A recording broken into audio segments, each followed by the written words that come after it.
This is a conversation I see a lot. People arguing over what makes a main character interesting or good. What sets them apart from the sea of uninteresting and uninspired main characters that flood tons of anime today? Well, first, it should be stated that many people have varying opinions on this.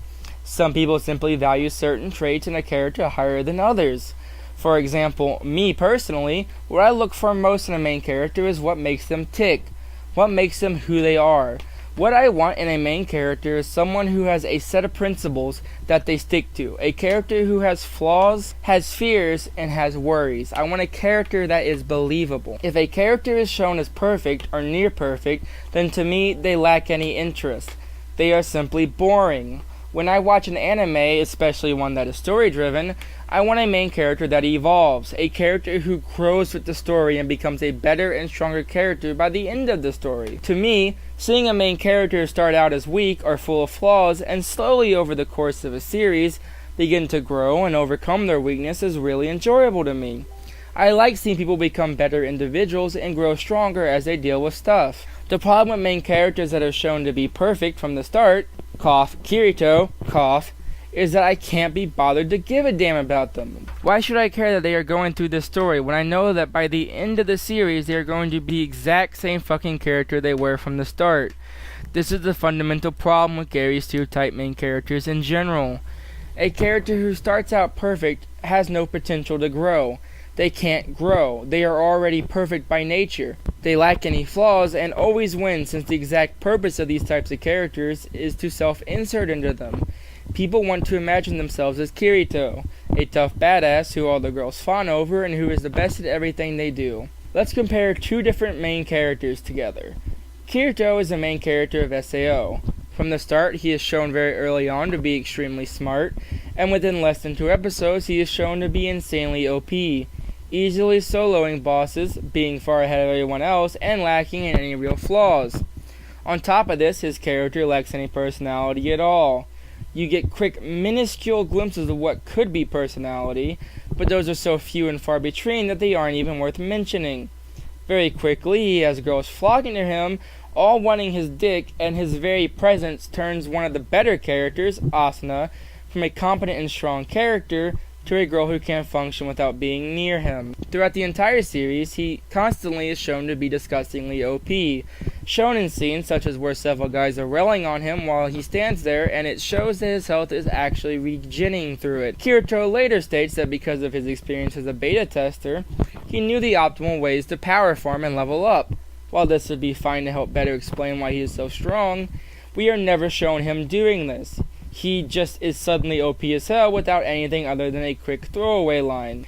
If they had shown Kirito struggling as he leveled up, showing him struggle with the intensity of the situation at hand, and trying to deal with being a solo player, it would have shown actual character growth. Sure, he would still end up OP as hell, but at least we'd see him working towards it. We'd see him struggle as a character, something we never see Kirito ever do. No, instead, we watch as he marches along destroying bosses, being a general badass, and collecting himself a nice harem full of girls. Which in of itself is funny, since pretty quickly on it's shown that Asuna is the main love interest and they actually get together.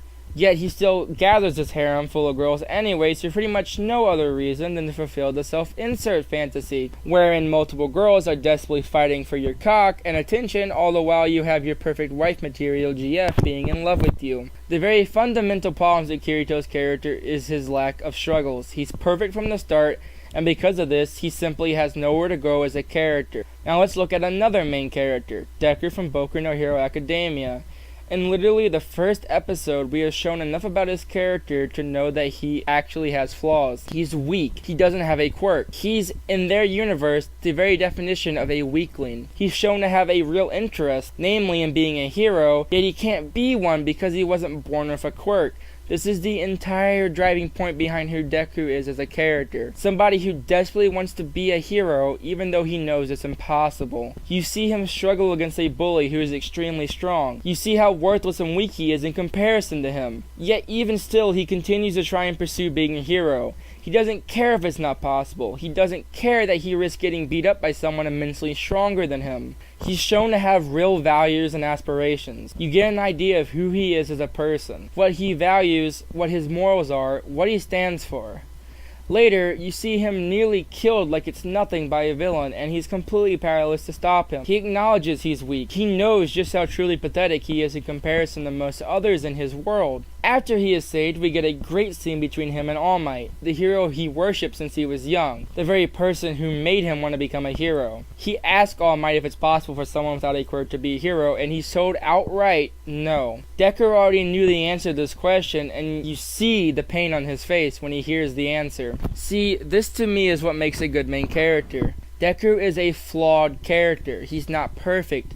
He has tons of flaws and weaknesses, yet even still he keeps trying to pursue his goal. He acknowledges he's weak, yet when push comes to shove, he charges at the same villain who earlier nearly killed him, just to save the very person we've watched bully him relentlessly. He is shown to not care that he's weak. He wants to be a hero and save people, and he will risk his life in a heartbeat if it means becoming that. Later, he does actually get to become a hero. In an honestly phenomenally animated scene by Bones, the same person who told him earlier he couldn't ever become a hero tells him that he can be one. You can see the years of heartache and all the times he forced himself to refuse to accept reality all wash away at once. You see just how impactful this one moment really is to his character. This one scene to me perfectly showcases all the things I love about this character. After seeing him be so weak and failing, getting to see him finally be rewarded for refusing to give up on his dreams no matter what is really something else. In just the first few episodes, you see more character, more human characteristics, and more real driving force in Deku than you do with Kirito in both damn seasons of SAO combined. Even when he gets his power, he is unable to handle it. His body is horribly damaged just trying to use it. He has all this power, yet he still has to work to be able to use it. He still has flaws. He still has obvious limitations of what he's really capable of. He doesn't just become OP, he has to actually work and struggle to master the power he has received. Deku has goals to strive for. He has tons of opportunity to grow as a character. Look, what makes a great main character is honestly subjective. Some people do consider Kirito to be a great character. For whatever reason, I don't know, but it's just a simple fact. Everyone has different opinions and ideas on what makes a main character good. People value certain things differently than others. The point of this video wasn't to tell you all what a great main character is compared to a bad one. It was to tell you what I personally consider to be important in making a good character. I'm sure there will be plenty of people who disagree with me, and honestly, that's fine. I simply wanted to share my opinion on what I consider to be a great main character. If you liked this video, please consider subscribing or giving it a like. Hell, share it around if you want. I'm still extremely new to this whole YouTube thing, so any comments on what I could do better or so on is highly appreciative. If any of you happen to have your own thoughts on what makes a great main character, then please by all means share with me in the comments below. I'd love to hear your opinions.